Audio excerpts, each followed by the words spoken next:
Welcome to Telugu focus TV. నేను మీ శ్రీనివాస్ రెడ్డి. మన పెద్దలంతా కూడా ఒకటి చెప్తూ ఉంటారు, ఎవరు తీసుకున్న గోతిలో వాళ్ళే పడతారు అనేసి.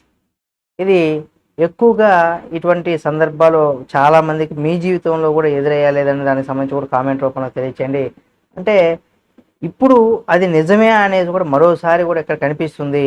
ఎందుకంటే టీటీడీ గోశాలలో గత 3 నెలల నుంచి కూడా వందలకు పైగా ఆవులు మృతి చెందాయని, ఇది టీటీడీ వైఫల్యం అనేసి కూడా ఆరోపించినటువంటి మాజీ చైర్మన్ భూమన కరుణాకర్ రెడ్డి ఇక్కడ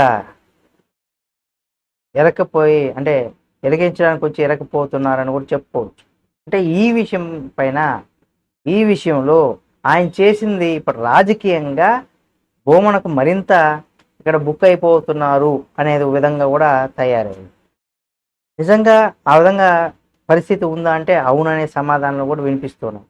అయితే గత 3 నెలలకు ఇక్కడ మనం చూసినట్లయితే 100కు పైగా ఆవులు చనిపోయాయని కూడా భూమన కరుణాకర్ రెడ్డి చేసినటువంటి ఆరోపణల పైన తాజాగా టీటీడీ ఈవో శ్యామలరావు కూడా స్పందించారు. వైసీపీ హయాంలో చనిపోయినటువంటి ఆవుల వివరాలు దాచిపెట్టారని, ఆవులు లేని గోశాలకు దానా పేరుతో నిధులు కూడా పెద్ద ఎత్తున దుర్వినియోగం చేశారని కూడా ఆరోపించారు. ఇక్కడ నాచు పట్టినటువంటి నీళ్లను కూడా గోవులకు పట్టించారని, విజిలెన్స్ వాళ్ళు తనిఖీలు చేసినందుకు కూడా అనుమతించలేదని కూడా చెప్పుకొచ్చారు. ఆవు నెయ్యి కొనుగోలులో అక్రమాలు కూడా చోటు చేసుకున్నాయని, అన్నప్రసాదంలో నాణ్యత లోపించిందని, స్వామివారికి ఆర్గానిక్ ప్రసాదం పేరుతో కూడా 3 కోట్ల విలువైనటువంటి సరుకులను కూడా 25 కోట్ల రూపాయలకు కూడా చెల్లించారని కూడా ఈవో అయితే తెలిపారు. 2021 నుంచి కూడా 24 వరకు కూడా గోశాలలో జరిగినటువంటి అవకతవకల పైన విజిలెన్స్ రిపోర్టు ఉందనేసి కూడా ఈవో అన్నారు.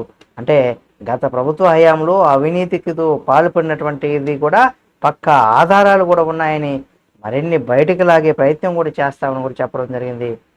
100 ఆవులు మృత్యువాత అంటూ భూమన చేసినటువంటి ఆరోపణలో వైసీపీ హయాంలో టీడీపీలో ఇక్కడ చోటు చేసుకున్నటువంటి అవినీతికి మరింత ముందుకు తీసుకెళ్లాలని, తీగలాగాలనే అవకాశం అనుకున్నప్పుడు కూడా ఇప్పుడు చివరికి అవినీతికి సంబంధించి కూడా మరింత ముందుకు తీసుకెళ్లాలని, మొత్తం డొంకంతా కలిసి అసలు ఏం జరిగిందనే దానికి సంబంధించి కూడా ఇక్కడ పూర్తిగా ఆయన చేత్తోనే ఆయన ఎవరు తీసుకున్న గోతులో వాళ్ళే అన్న విధంగా కూడా భూమన కరుణాకర్ రెడ్డి పరిస్థితి తయారైందని చెప్పుకోవచ్చు.